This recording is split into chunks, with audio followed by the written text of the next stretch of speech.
Randonneuring by its nature is a very tough sport, requiring us to ride hundreds of kilometers in one go in a set time limit. That challenge brings us to the sport and makes it interesting, but it can also have some negative impacts after events are complete. These negative impacts could drive some of us away from the sport or prevent people from getting into the sport to begin with. After a long event, we might be incredibly fatigued in our bodies and our minds. This could limit our ability to successfully hang out and spend quality time with our families, and even impact our ability to be productive employees once we get back to work after the weekend.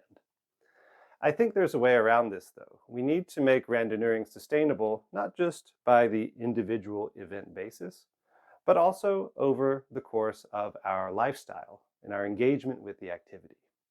I think one way we can make randonneuring more sustainable is by avoiding all these special extreme strategies for completing events. Instead, I'd like to suggest that we can take our normal daily schedules, the things that we do every day, and slightly tweak them for success in randonneuring to make the sport more enjoyable and also more sustainable in the long run. It all starts waking up in the morning with a nice cup of coffee and a wonderful breakfast.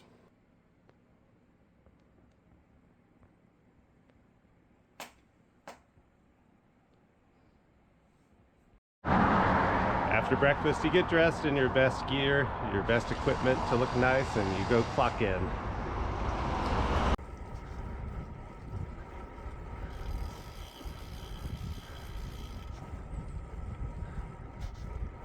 Just like a normal day, you get partially undressed in public and use half a dozen homemade chocolate chip cookies to bridge the gap between breakfast and lunch.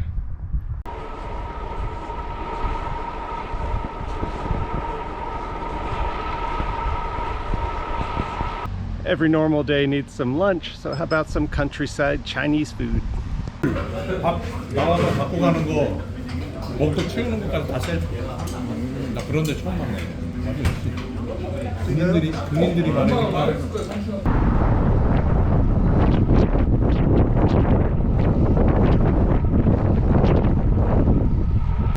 Just like any normal day, you can take a moment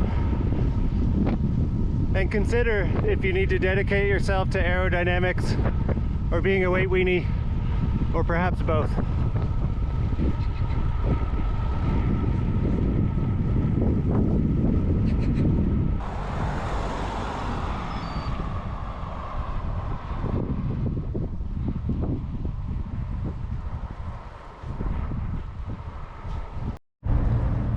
Every normal day needs to have some little treats.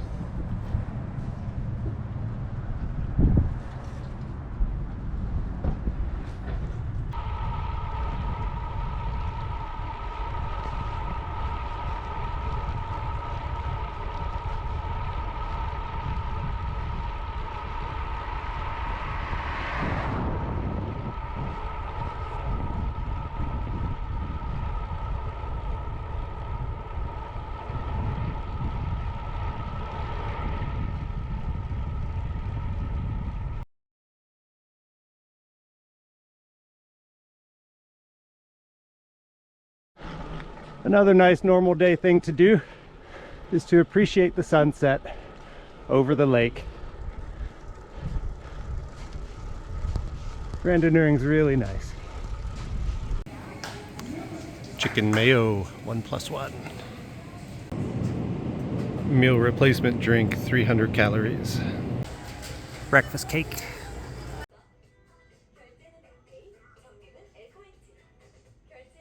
And while most randonneurs I talk to, they rode through the night, I gotta get about 6 hours of good hotel time here. A nice normal day, you go to sleep. And now after 6 hours, I feel refreshed, ready to take that last 100K into the finish line. Let's do it.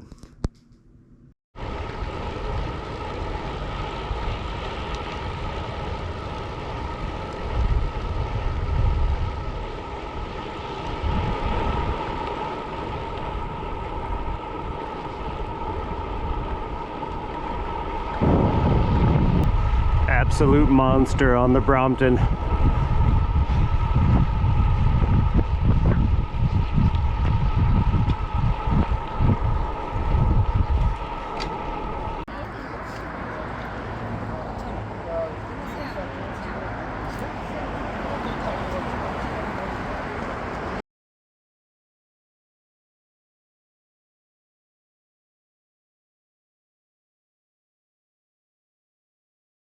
And so I completed my event in 26 hours and 30 minutes. I had 30 full minutes to spare, and I didn't even really need to rush.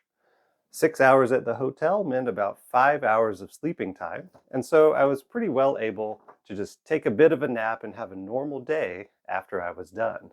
Was able to go for a walk with my wife at the park, was able to have a nice lunch and just hang out around the house. It was quite comfortable. I got to work on Monday, no problems at all. Was able to just go to sleep a little bit early on Sunday night and feel just fine in the morning. And so that's proof, even if you're someone of very limited fitness, a heavy person riding a hilly course, we can still make randonneuring just like any other normal day.